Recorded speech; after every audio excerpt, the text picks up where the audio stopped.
Muy buenas tardes, ¿cómo les va? Una nueva edición de Salud y Televisión. Marcela, ¿cómo estás? ¿Cómo están? Bien, en el nuevo mes de abril hemos empezado. En pleno otoño, ¿no? En Pleno pleno otoño, otoño. Cambios de clima, bueno. Lluvia, frío, calor. De Pero todo bueno, un poco. de todo un poco. Espero que vayan disfrutando de los programas que venimos haciendo y hoy tenemos temas nuevos. Hemos hablado con una doctora que es infectóloga, María Paz Sánchez, que nos va a explicar un poco las enfermedades que parecían olvidadas y que están nuevamente recrudeciendo, como es la tuberculosis, como es la sífilis, y bueno, todas estas cosas que uno dice, bueno, ¿por qué están apareciendo estas enfermedades nuevamente? Que ¿Qué parecía estaremos que... haciendo mal? Exacto, ¿qué es lo que estamos haciendo mal? ¿Se acuerdan que hablamos de vacunas en los programas anteriores y que había una campaña contra vacuna que realmente es totalmente defenestrante porque hoy en día la vacuna salva muchísimas vidas, con el calendario que tenemos realmente salva muchísimas enfermedades. Y bueno, estas enfermedades que estaban un poco olvidadas, María Paz Sánchez nos explica un poco de qué se trata y por qué están así. Bien. Consultamos también con la doctora Jimena Rigoni sobre el tema síndrome febril. ¿Qué es la fiebre? ¿Cuándo empiezo a preocuparme y a llamar al médico por un síndrome febril? ¿Qué es un síndrome febril prolongado? O sea, este síntoma, ¿cuándo tenemos que darle importancia y cuándo no es fiebre? ¿Por qué tengo fiebre? Deberíamos alarmarnos. Así que algo cotidiano que nos pasa a todos, pero es importante estar atentos. Que a veces sabemos por qué y a veces no sabemos la causa, ¿no? Exacto. Germán Tucci, que pertenece a las empresas de ambulancia IE, nos va a hablar un poco de lo que es el RPC en adultos nuevamente y de cómo tenemos que realizar o enfrentarnos frente a una emergencia y cómo tenemos que hacer la recuperación.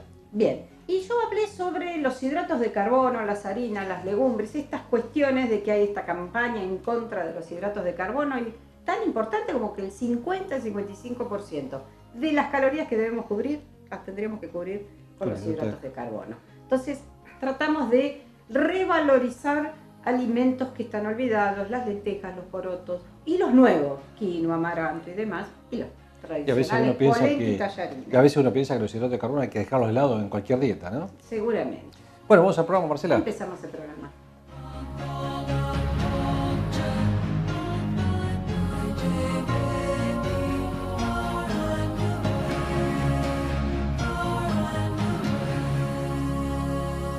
Al principio del programa habíamos dicho que íbamos a hablar de temas que son prevalentes nuevamente dentro de las enfermedades en nuestra sociedad y para eso invitamos a una especialista de infectóloga que es la doctora María Paz Sánchez. María Paz, muchas gracias por estar con nosotros en Salud 10. Hola, un gusto. Bueno, María Paz, vos sabés que lo hablamos incluso atrás de cámaras, que hay enfermedades que han vuelto a aparecer y que estaban un poco olvidadas y se han incrementado en realidad, como es la tuberculosis, como es la sífilis. Y yo creo que todo esto se debe un poco, en el caso de la sífilis, a la baja de defensas que ha habido después de que empezaron a aparecer drogas para el SIDA. Entonces hubo un poco, no sé si las campañas o todas esas cosas se han bajado un poco los brazos y las enfermedades aparecieron de nuevo, ¿no? Bueno, contame cuál es tu experiencia en todas estas enfermedades. Bien, en cuanto a la sífilis, sí, vemos un aumento notorio de los casos de sífilis, tanto en la ciudad como a nivel país, como a nivel mundo. A nivel país, lo que se vio en el 2017 era que triplicaron los casos con respecto al 2010. La verdad, un aumento exponencial de la cantidad de casos. Una de las razones es porque la enfermedad del HIV, como nos gusta decirle a nosotros, más que SIDA, hoy en día es una enfermedad crónica, tratable, con la misma sobrevida de una persona que no tendría la enfermedad. Y la otra es, creo que la desinterés, la desinformación, el uso de drogas en los menores, que hacen que en el momento de tener una relación segura no la tienen. Drogas, alcohol también, el consumo de alcohol en los chicos adolescentes. Sí, la promiscuidad, más de una pareja sexual.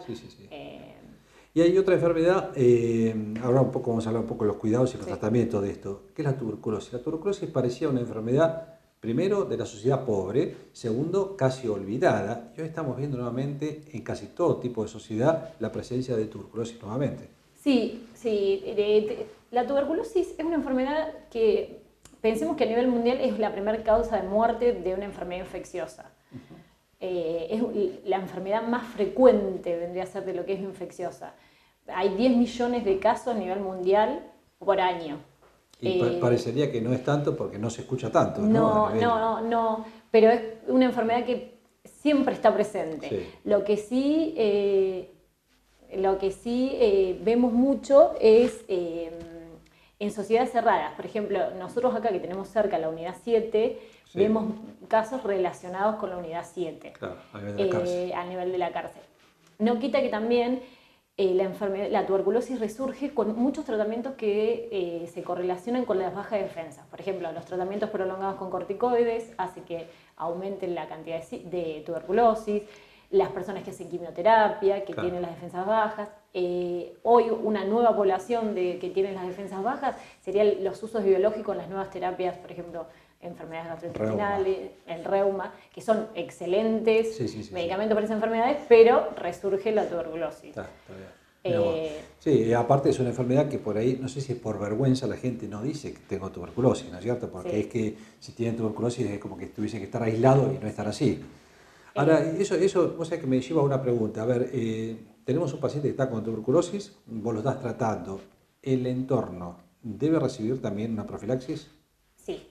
Sí, generalmente cuando tenemos un caso de tuberculosis, el entorno que más se estudia es el que convive con la persona, haciendo énfasis en los niños.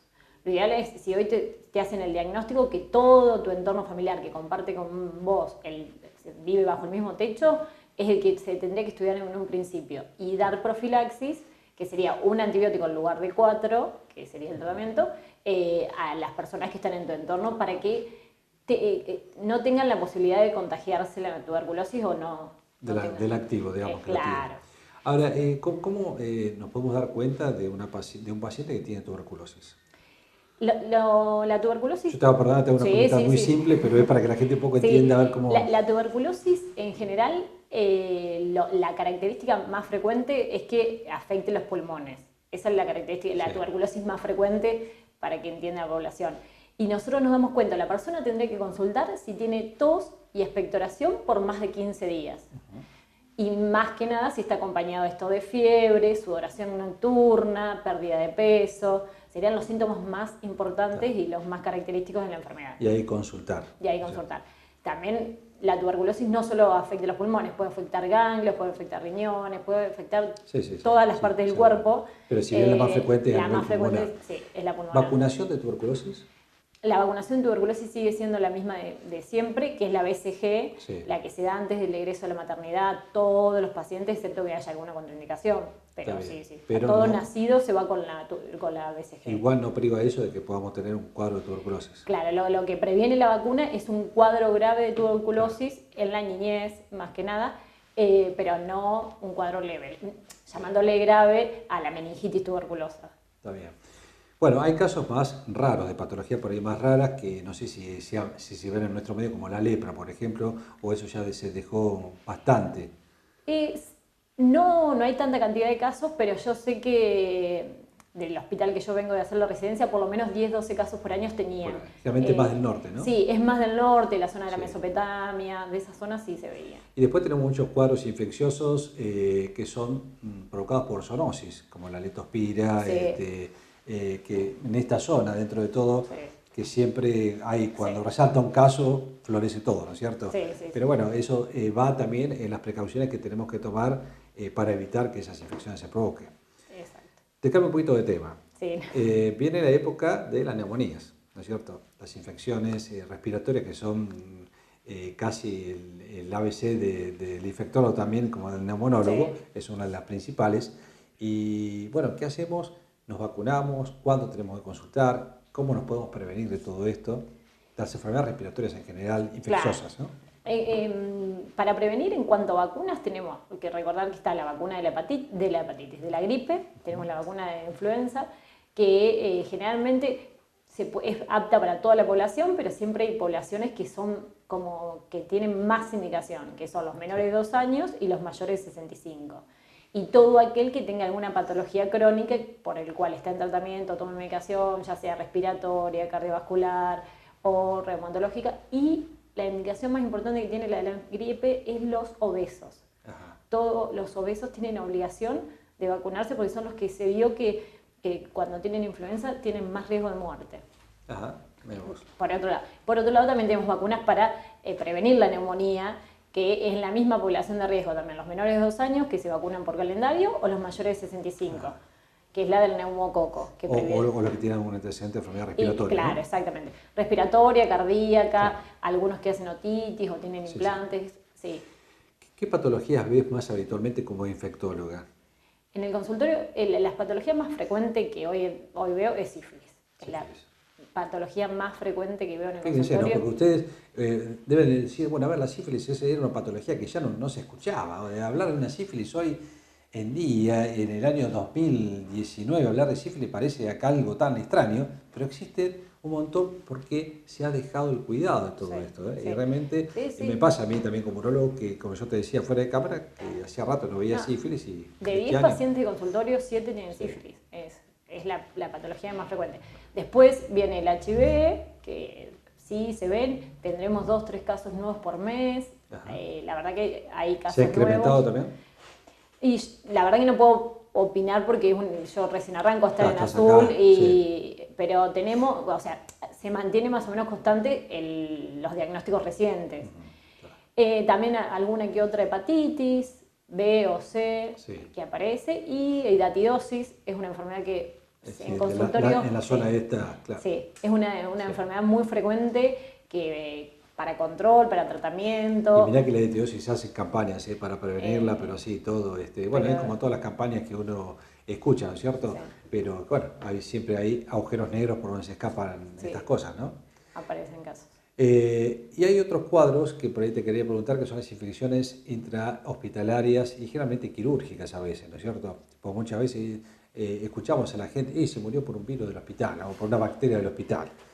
Yo creo que esto hay que desmitificarlo un poquitito, porque a veces que estos pacientes que tienen una enfermedad intrahospitalaria también tienen defensas bastante bajas y no es, por supuesto, que hay más gérmenes que están deambulando dentro del hospital y está más factible para que se lo prendan. Sí, lo que sí hay una realidad que estamos en la era de que tenemos gérmenes multiresistentes, en la era de que ya hay bacterias que a veces es 1 o 2 antibióticos la opción que le queda para hacer el tratamiento y que frecuentemente las encontramos dentro del hospital. Sí. Estas bacterias intrahospitalarias se producen cuando el paciente pasa más de una semana internado, más que nada en las unidades críticas, en terapia intensiva, y siempre el paciente que más riesgo tiene de tener una infección intrahospitalaria es aquel que fue intervenido quirúrgicamente, que está en asistencia respiratoria mecánica, que está muy invadido por el sistema de salud. Sí, seguro. Y generalmente esos pacientes son un paciente que de base tiene alguna enfermedad grave que le sumamos una infección. Lo que estamos intentando hacer, obviamente, en los hospitales como en el sanatorio es implementar medidas de control de infecciones para que el riesgo de estas bacterias multiresistentes sea mínima para la población. Es un trabajo de hormiga y de años que se tiene que llevar adelante porque son muchas las cosas. Idilísicamente nos cuesta mucho porque a veces no nos dan los espacios, lo ideal serían habitaciones separadas en muchos lugares y educar a todo lo que es el sistema de salud de que desde la persona de mantenimiento hasta el director del hospital es responsable de que estas bacterias existan, es un trabajo que nos va a llevar la importancia del lavado de las manos, ¿no? Sí. Eso es la importancia del lavado de las manos. Bueno, hay incluso un Día Internacional de Lavado de las Manos, porque es tan importante desde los picaportes. Bueno, es algo que uno parece que es tan simple, pero el lavado de las manos es algo lo más importante que existe, ¿no? Y dentro de las medidas más básicas para prevenir las enfermedades infecciosas en general, una es la higiene de manos, el saneamiento del agua y las vacunas. O sea, esas 3 serían, o sea, más allá de la invención de los antibióticos, de todo lo que podemos hacer, esas 3 medidas son las que básicamente previenen el 80% de todas las infecciones. Es la tríada de prevención, lo otro ya es tratamiento, es lo que hay que tratar de evitar, ¿no es cierto? Y hoy en día hacer énfasis en la higiene de manos, hacer énfasis en que se vacunen todas las personas, es uno de los gran problemas, para la OMS, uno de los gran problemas son los movimientos antivacunas hoy en día. Casualmente en el programa anterior estuvimos hablando con Susana Iturria, que habló de vacunación y bueno, incluso están por implementar la vacunación cuando uno va a sacar el carnet de conductor para hepatitis C, hepatitis B y algunas otras vacunas también para el adulto, ¿no es cierto? Sí, pero hoy en día, por ejemplo, Europa resurgió el sarampión con muertes por el sarampión. Por los movimientos. Por los movimientos anti-sarampión. Y cuando vos tenés una vacuna efectiva y que lo único que tenés es vacunarte. Más que nada, volvemos a lo mismo. Tenemos poblaciones que hoy en día viven mucho tiempo con las defensas muy bajas, que son los tratamientos con corticoides, la quimioterapia, los biológicos, el paciente con HIV. Esas personas no responden a las vacunas como toda una persona que tiene las defensas que corresponden. Esos son los que van a pagar los platos rotos del que niega a vacunarse. Aparte hay una realidad que la gente vivía mucho más que antes. Sí. Y al vivir mucho más que antes tenemos más riesgo también de tomar más infecciones. Y bueno, una de las cosas es la vacunación, que es cierto, estos movimientos están perjudicando a veces ya que hablamos un poquitito de todo, lo otro importante es el viajero. El viajero, lo ideal es hacer una consulta previaje, depende de dónde viaje, tener en cuenta cuáles son las enfermedades del país que va a ir, si tiene el calendario de vacunación completo, si requiere alguna vacunación, qué medidas tiene que tomar. La consulta previaje, y si lo va a hacer con tiempo y todo, es ideal para prevenir alguna infección en el postviaje o traer alguna enfermedad que no tenemos en el país de otro lugar de... Ahora que sí, el previaje también hicimos una nota con el doctor Turó Molina del viajero que viaja en económica en avión por los problemas de las varices y de las trombosis. Bueno, además de consultar por eso, deberíamos también consultar por los problemas infecciosos del país, sobre todo cuando se va a Asia o a África, esos lugares, o al Caribe incluso. Tenemos Brasil muy cerca y sin embargo tuvimos el año pasado muertes por no vacunarse con la fiebre amarilla.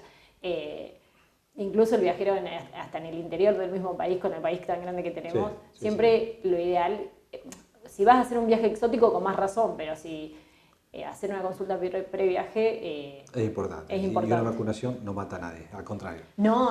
Todo lo contrario. Son muy poquititas las contraindicaciones de las vacunas, entonces tener la posibilidad de prevenir cualquier enfermedad. Sí, sin duda. Bueno, María Paz, ahora que te localizamos, no te vamos a dejar tranquila y te vamos a ubicar para otro programa para hablar de algún otro tema de infecciones o de infectología en general. Muchísimas gracias. La doctora María Paz Sánchez es infectóloga en nuestro medio, así que le agradecemos que haya participado en Salud 10. Continuamos.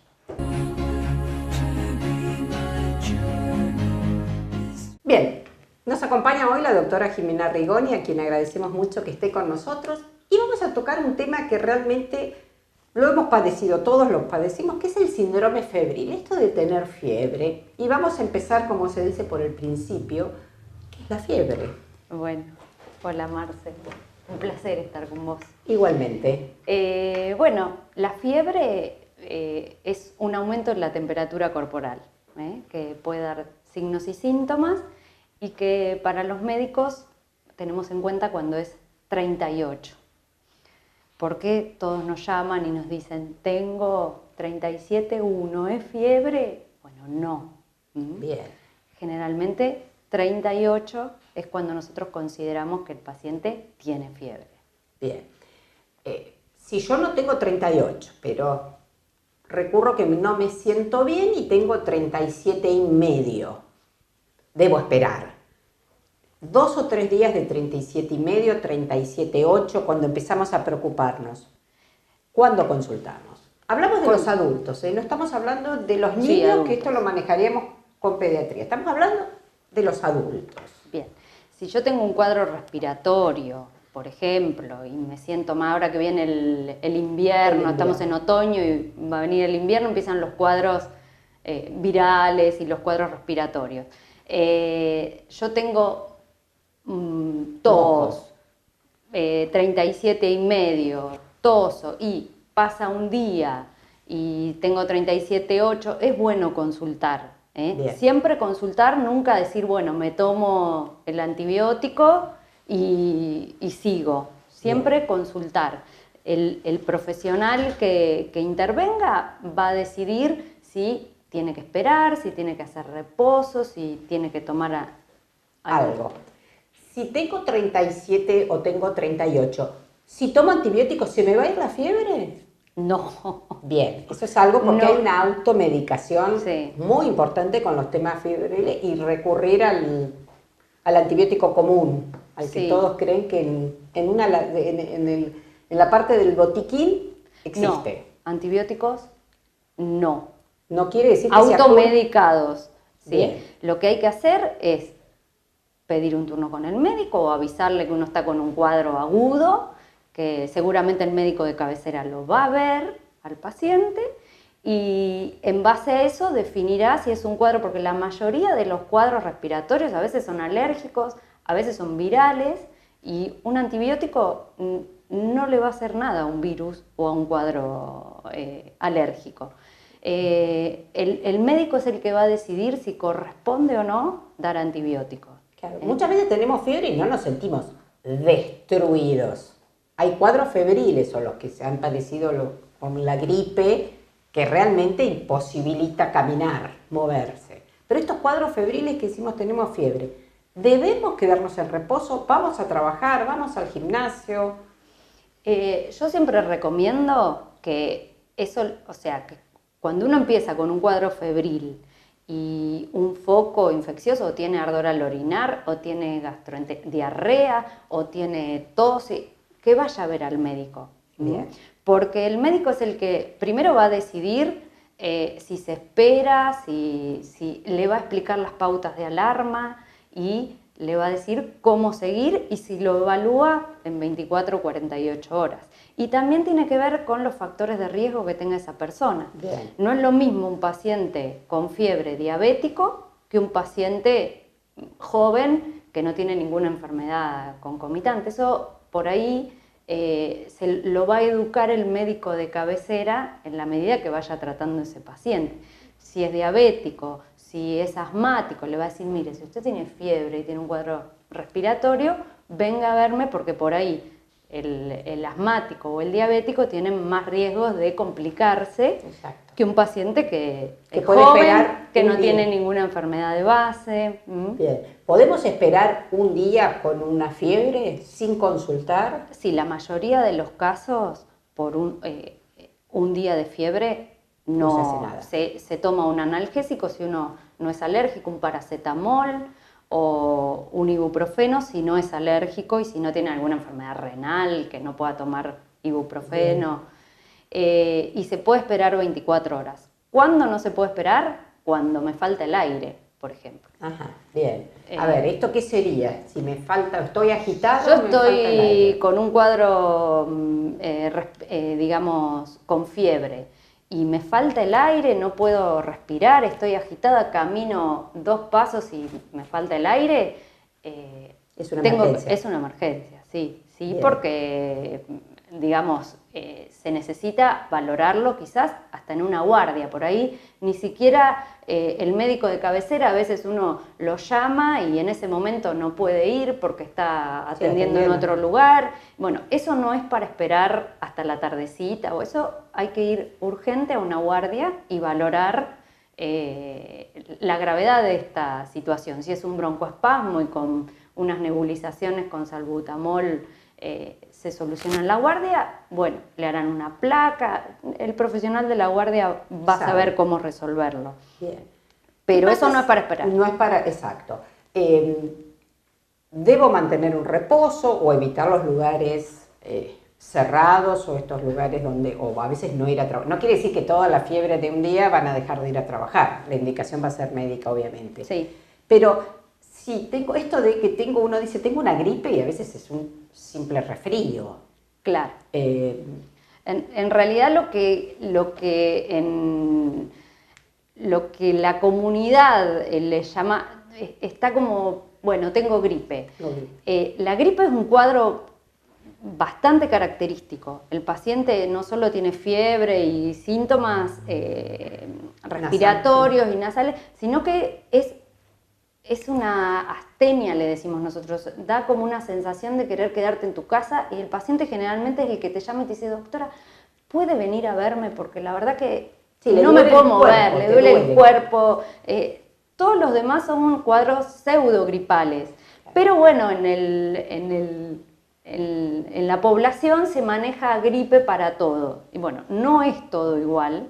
La gripe es un cuadro que uno ya ve al paciente y dice, este paciente tiene gripe. Claro.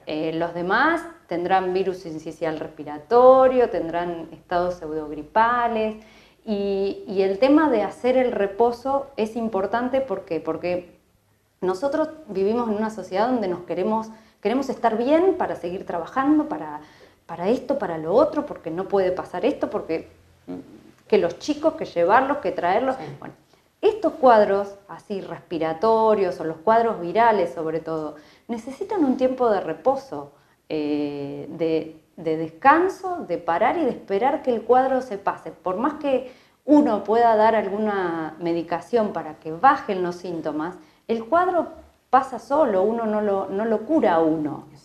Se autolimita solo y el reposo hace que primero que uno se reponga mejor y también que no contagie al resto, fundamental para el resto de la población. Y ¿cómo es?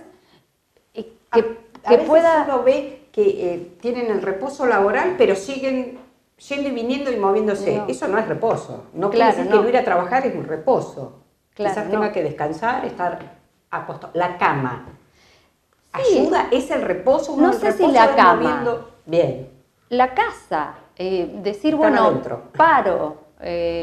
¿Por qué? Porque uno hace una actividad, a veces hasta uno se cansa, porque cuando está con un cuadro infeccioso le duele la cabeza, le duele el cuerpo. En la cama no, yo digamos que estar tirado en la cama no, pero estar en la casa, en un contexto mínimamente aislado, que no ande repartiendo gérmenes porque uno se suena la nariz o tose, y para no contagiar al resto de la población.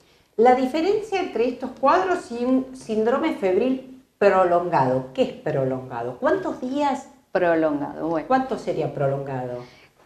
En realidad la definición, que es muy antigua, de 1900, lo que dice es que el síndrome febril prolongado, la fiebre de origen desconocido, que es como toda una mezcla, que lo utilizamos en los mismos términos, son 3 semanas de fiebre consecutiva, realizándose estudios que no encuentran la causa. Y si el paciente está internado, 1 semana.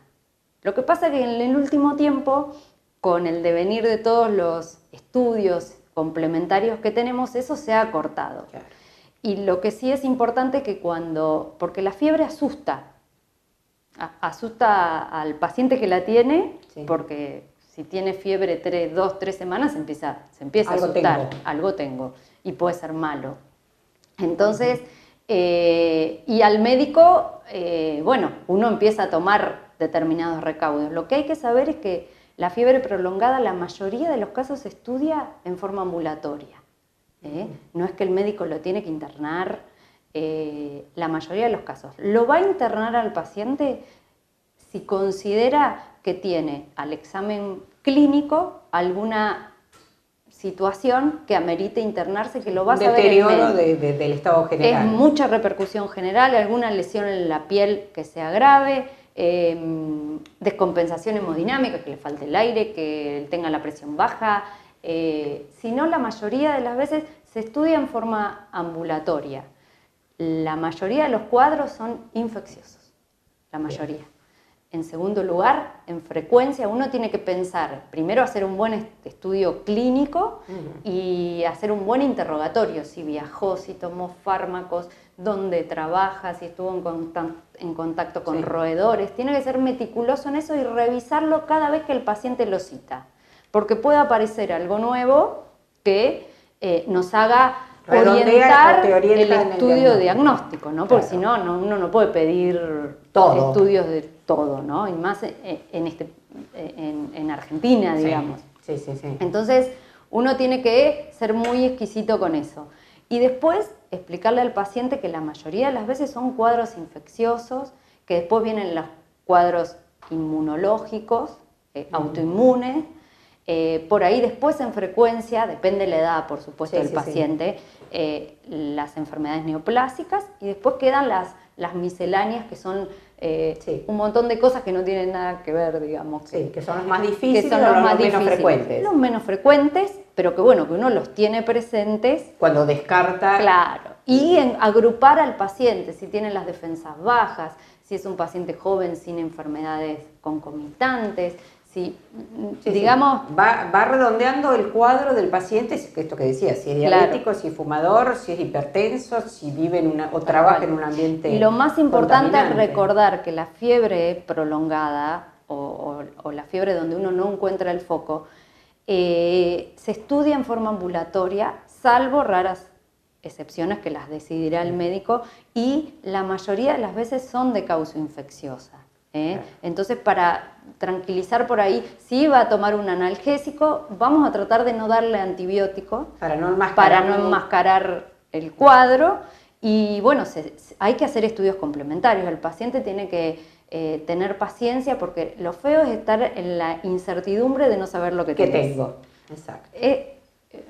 Digamos, eso es pero el paciente hay que explicarle que el estudio es así, es escalonado, es de acuerdo a la incidencia examen y a la clínico, temperatura y demás. al país donde está, a los antecedentes, y que la mayoría de las veces no son enfermedades mortales, la mayoría de las veces, y que son de causa infecciosa que tienen tratamiento. Exacto. Para que esté Sepa que tranquilo. esté tranquilo, colabore en esto de no Claro. enmascarar una Sí, patología. tenga paciencia. Exacto. Con el tema de los estudios complementarios. Sí, no crea que el médico no le dé importancia y empieza a cambiar de médico y empieza a prolongar cada vez más el diagnóstico. Sí, sí. Bien, el tema da para seguir charlando. Vamos a incursionar mucho más en la importancia en próximas notas sobre la vacunación, prepararnos para el invierno, para esta gripe, para estos cuadros que tenemos que estar protegidos con la vacunación, obviamente. Muy bien. Pero bueno, de estar atentos a los ambientes laborales también, donde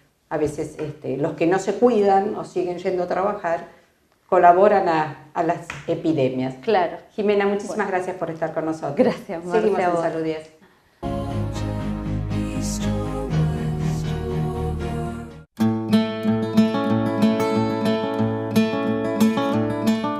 Bien, el tema de hoy vamos a hablar un poco de las harinas, de las legumbres, de los hidratos de carbono, que últimamente le están dando tan mala prensa. Y debemos recordar que todos los hidratos de carbono son entre el 50 y el 55% de nuestro valor calórico total. De las calorías totales del día que debemos consumir, del 50 al 55% debemos cubrirlo con los hidratos de carbono.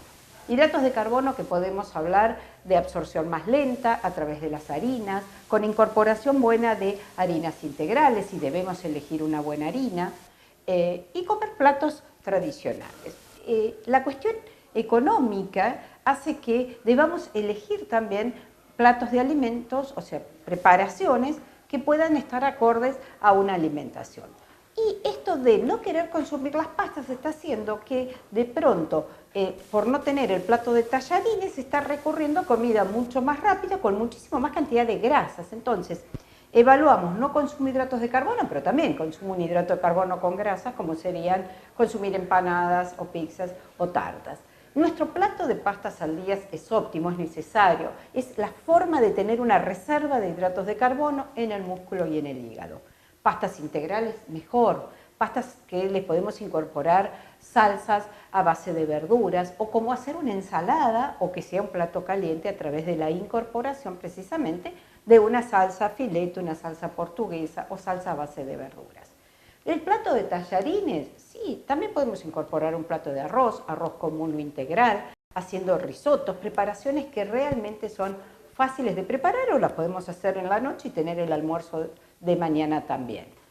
Cereales no tradicionales, quinoa, amaranto, o sea, hacer preparaciones. Los mismos risotos que hacemos con arroz lo podemos hacer con quinoa.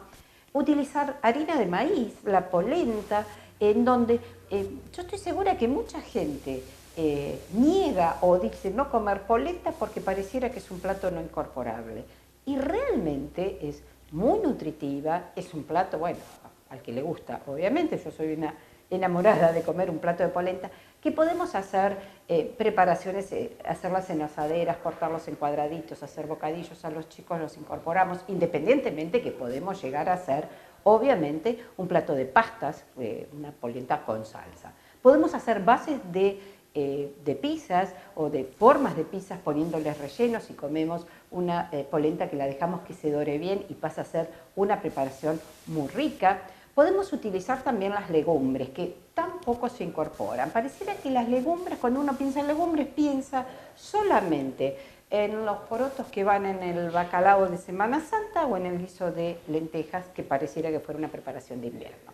Las lentejas las podemos usar en ensaladas, podemos utilizar de latas o naturales, obviamente que las secas, remojadas, hervidas, podemos tenerlas perfectamente en la heladera, podemos hacer una ensalada, podemos procesarlas y hacer rellenos de zapallitos, de berenjenas, utilizarlos en hamburguesas, en albóndigas, podemos llegar a hacer pastas y elaborar tipo milanesas, o sea, con un empanado especial, podemos mezclarlos con otro tipo de legumbres, se pueden hacer tipo hummus con garbanzos o con porotos y hacer pastas para untar. O sea, hay infinitas preparaciones que se pueden hacer con estos alimentos tan necesarios que forman parte de nuestro gran porcentaje de alimentos que debemos consumir en el día. Obviamente que voy a mejorarlos, voy a hacer más saludables, con menos aporte calórico, dependiendo de la cantidad de grasa, que sí es lo que tiene más calorías. Mucha gente deja de consumir los hidratos de carbono, las harinas o las legumbres, pero sí come alimentos con grasas. Y lo que tiene más calorías son las grasas. Entonces, estos hidratos de carbono, en la cantidad justa de lo que debo llegar a consumir, van a ser utilizados como una correcta reserva, como glucógeno en el músculo y en el hígado, y parte que circula. El hecho es, cuando se deposita el hidrato de carbono como grasa y llevamos al rollo a la panza, esto es cuando consumimos excesiva cantidad de hidratos de carbono que no los vamos a consumir ni con la actividad física o estamos consumiendo una excesiva cantidad dependiendo de la cantidad de calorías. Entonces, no eliminemos grupos de alimentos tan necesarios. Se pueden consumir panes que sean integrales muchísimo mejor, podemos incorporar todos los cereales no tradicionales, es importantísimo que estén incorporados, que los podamos utilizar como estas opciones. Compren bajo volumen, pruébenlo, saborícenlo, hay cantidad de preparaciones. O podemos tener quien nos aconseje en las formas de preparación o podemos ir probando, incorporando, dejar de lado que solo las lentejas van a ser el guiso o que los porotos solo van a ser o en el mondongo o en el bacalao. Entonces, empecemos a visualizar estos grupos de alimentos que tienen precios accesibles, que podemos combinar con huevo, con otras proteínas y mejorar la calidad de nuestra alimentación. No nos olvidemos de este grupo tan importante y en próximos programas vamos a ir reforzando el consumo del resto de los principios nutritivos de nuestro valor calórico. Seguimos en Salud 10. Hola, buenas tardes. Mi nombre es Germán Marcelo Tusi, soy instructor de RCP. Bueno, gracias Simón por esta invitación. Vamos a hacer una charlita y después vamos a mostrar cómo se hace resucitación cardiopulmonar y vamos a ver el DEA. Para hacer RCP lo primero que tenemos que tener es que la escena esté segura. No podemos aumentar el número de víctimas, tenemos que estar seguros de lo que vamos a hacer y no podemos correr riesgo nosotros. Ejemplo, si entramos a un lugar y hay una persona inconsciente, y hay un cable de luz, tenemos que cortar la luz y no podemos trabajar. O si no sabemos nadar, no podemos ir a tirarnos al agua a sacar una persona del agua. Para hacer RCP no puede ser arriba de un colchón, arriba de una cama, así que tenemos que bajar el paciente. El American Heart es el que da todos los protocolos de RCP, que se reúnen cada 5 años y bueno, van cambiando. Posiblemente los que han hecho cursos anteriores se perdía mucho tiempo, se hacía el mes, 1800, se tomaba el pulso. Bueno, ahora se sacó todo. No peca también hacer la ventilación, que se sacó porque los americanos dijeron que se perdía mucho tiempo y que la gente no lo hacía bien. ¿Por qué? Porque podía tener sangre, podía tener un vómito o podía tener saliva y bueno, la persona no lo quería hacer. Primero de todo, la escena segura. Segundo, lo que más tenemos que hacer hincapié es en no decir nunca llamen a una ambulancia. Nunca, gran error decir llamen a una ambulancia.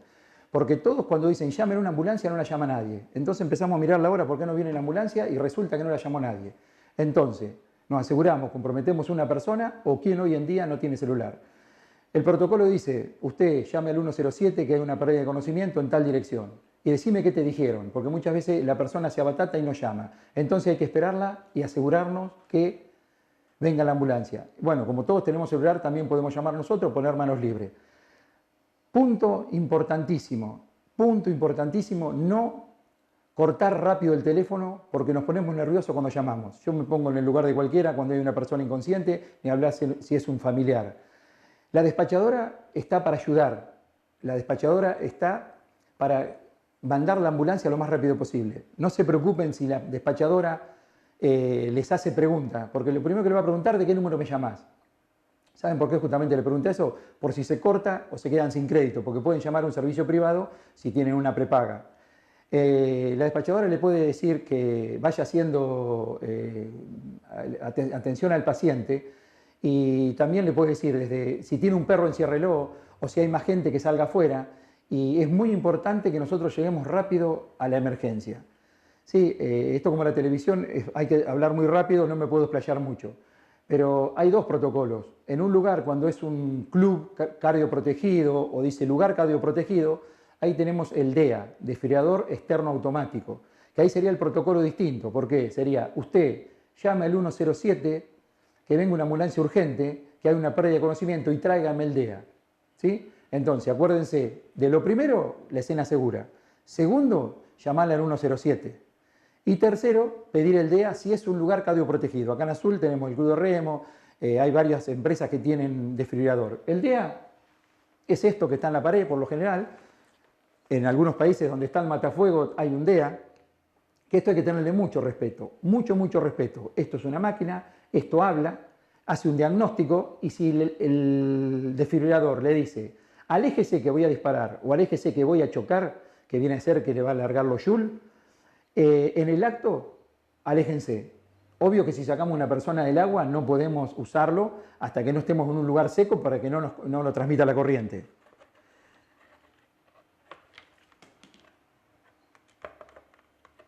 Este aparato se maneja así. Pida ayuda ahora. Obvio que ya llamaron la ambulancia. Retire toda ropa del pecho del paciente. Que descubra el paciente. Tiene una manija, una cerroja y viene en una bolsita, que no la tengo, pero viene así. Tire de la cerroja para abrir la bolsa. Lo que estoy diciendo. Y van a estar estos platiquitos. Observe las figuras en los electrodos. Fíjense. Desprende el plástico azul de un electrodo. Es un adhesivo. Coloque el electrodo en la piel desnuda, como se muestra en la figura. ¿Sí? Presione Tire acá. firmemente el electrodo. Y que lo apriete bien.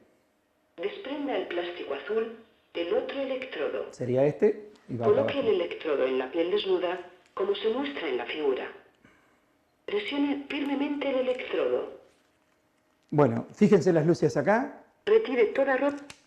Fíjense los dibujitos acá y fíjense los dibujitos acá. ¿Qué quiere decir? Que es como para un chico de un jardín de infante, es muy fácil.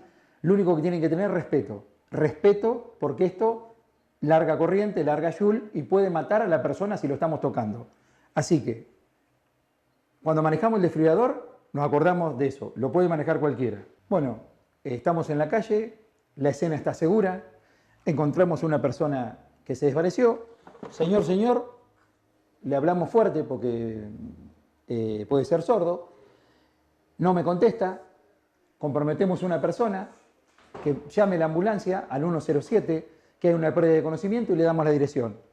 Lo primero que hacemos es, en el medio del pecho, entre las dos tetillas, antiguamente era reborde costal, apéndice sifoide, no se hace más. Entrelazamos los dedos con el talón de la mano, los hombros bien arriba del paciente, es el secreto, bien arriba del paciente, los codos bien trabados y empezamos a hacer compresiones torácicas hasta que llegue la ambulancia. Hasta que llegue la ambulancia. Son 120 por minuto. 120 por minuto. Apertura de vía aérea y cerramos la nariz, insuflamos, se infla el tórax.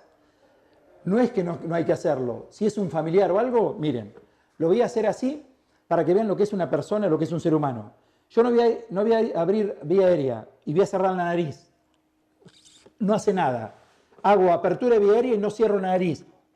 No hace nada. Lo voy a exagerar para que se vea bien. Apertura vía aérea, cierro la nariz y sello mi boca con la boca del paciente. Fíjense en el tórax. 1, 2 ventilaciones. Si vamos a hacer ventilación, son 30 compresiones, 2 ventilaciones. 30 compresiones, 2 ventilaciones, hasta que llegue la ambulancia. Si viene otra persona, que nos ayude. Yo paso a vía aérea, si es una persona que o tenemos un protector, ¿sí? O es un familiar, no nos va a dar ningún pudor hacérselo. Entonces, compresiones torácicas hasta que llegue la ambulancia, ¿sí? Esto cansa y estamos hablando de adultos. Bien, llegamos al final de este programa. Completo. Realmente, de sí. todo. La nota con la doctora Sánchez, infectóloga, una especialidad que durante mucho tiempo no tuvimos en Azul y que nuevamente... Exactamente, y que estar de atentos. tanta utilidad. Y hablamos, por ejemplo, del caso de la sífilis, que era una enfermedad tan olvidada y que como ahora se han bajado las campañas contra el SIDA, por ejemplo, se han bajado los brazos y bueno, florecen estas enfermedades que estaban un poco olvidadas, ¿no? Bueno, esperemos que las campañas hagan un poquitito nuevamente Más de hincapié ímpetu en la estas prevención. cosas. En la prevención, con la doctora Jimena Rimoni, fiebre, Con Germán Tucci hablamos un poco de RCP. y también los hidratos de carbono, las legumbres, las pastas, la polenta, las lentejas, esto tan rico que Ya es se viene la época de un poco comer de estas olla. comidas, de ricas comidas de olla. Bueno, muchísimas gracias por acompañarnos y nos vemos en 7 días. En 7 días estamos con ustedes. Gracias.